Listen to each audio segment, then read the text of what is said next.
Amen.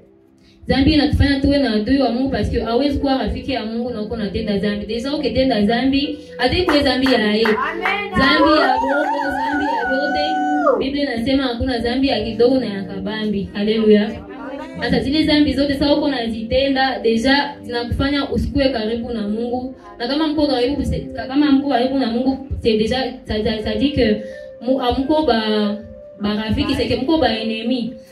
Inaandikiwa mu Biblia mu kitabu ya Jacques Yakobo mu Jacques sura yake. Jacques 4:4. Tunasoma kitabu cha Yakobo sura yake ya 4 na ule mstari wake wa 4. Tunasoma kwa jina la Yesu Kristo. Amen. Ninyi wazini, hamjue ya kwamba kuwa rafiki ya dunia ni kuwa adui wa Mungu? Basi kila mtu anayetaka kuwa rafiki ya dunia anageuka kuwa adui wa Mungu. Amen. Haleluya. Haleluya. Amen.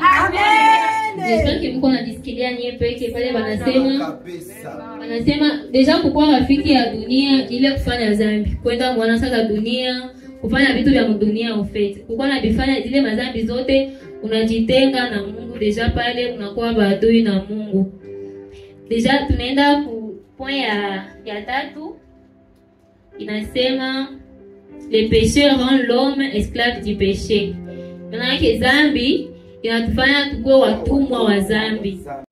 Kukufa kwa Mungu, yeye akisabia mtu kukufa, deja pale sike ni nani unaenda mu moto ya milele wala. Unaenda mu moto ya milele.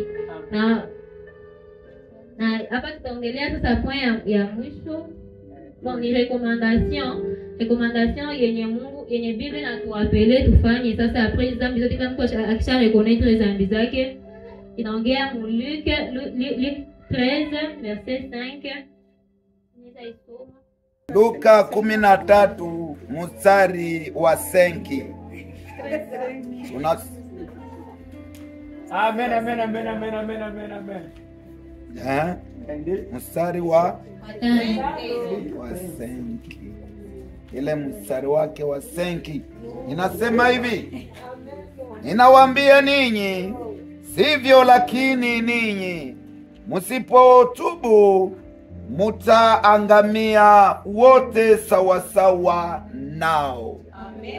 Alléluia. Alors hii verset ndio yenye inaturapeler chez bote kutubu. D'ailleurs hawezi tubu na hawezi reconnaître makosa yako, si ndio? Ndio. Alors inatuambia tutubu, ureconnaître kwanza makosa yako, kisha reconnaître utaweza tubu. Na kutubu ni kuacha. Ndio kuacha dhambi haiko fasili, tunafanya dhambi na tunarudilia kama Mungu anatusamehe. Tukijikaza tunaweza kuwa naacha kidogo kidogo na mpaka tutafika tutatubu malote. Alors hapa natasema ya mara mwisho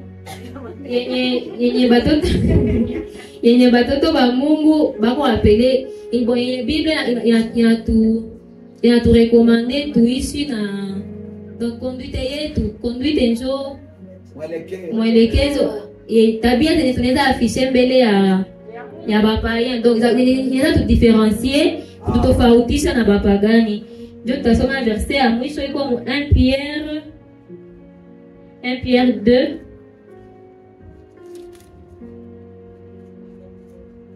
Petro wa kwanza sura 2 mstari wa 11 hadi 18. Ndio iko ya maana sasa mbio. Tunasoma katika jina la Yesu. Amen. Wapenzi, ninawasihi ninyi kama wageni na wasafiri, mukatae tamaa za mwili zinazopigana na roho. 12. Muwe na mwenendo wenu mzuri kati ya mataifa. Amen. Ili kwa maneno wanayowasingizia ninyi kuwa watenda mabaya wakiona matendo yenu mema, wapate kutukuza Mungu siku ya hukumu. 13. Mutii kila amri ya watu kwa ajili ya Bwana, kama ni mfalme, kama mwenye mkubwa sana, au kama ni maliwali wanaotumwa naye, ili walipize kisasi watenda mabaya na kusifu watenda mema. 15. Kwa sababu haya ndiyo mapenzi ya Mungu, kwamba kwa kutenda mema munyamazishe ujinga wa watu wapumbavu. 16. Kama walio huru, lakini musitumie uhuru wenu kwa kufunika ubaya, lakini kama watumwa wa Mungu. 17. Muheshimu watu wote, mupende ndugu zenu, muogope Mungu, muheshimu mfalme. Amen. Haleluya. Alors, hii verse ya mwisho ndio tukisha tubu zile dhambi zetu zote, tunaanza fanya mapenzi ya Mungu sasa. Mapenzi ya Mungu anatuambia deja sasa tuko katikati ya bapagani, tujitofautishe. Unaweza kuwa tabia zako, hata wanakusema mubaya ni tabia zako, kama zibafanane deja bataona difference, na kuko wenye banaweza okoka partir ya tabia zako.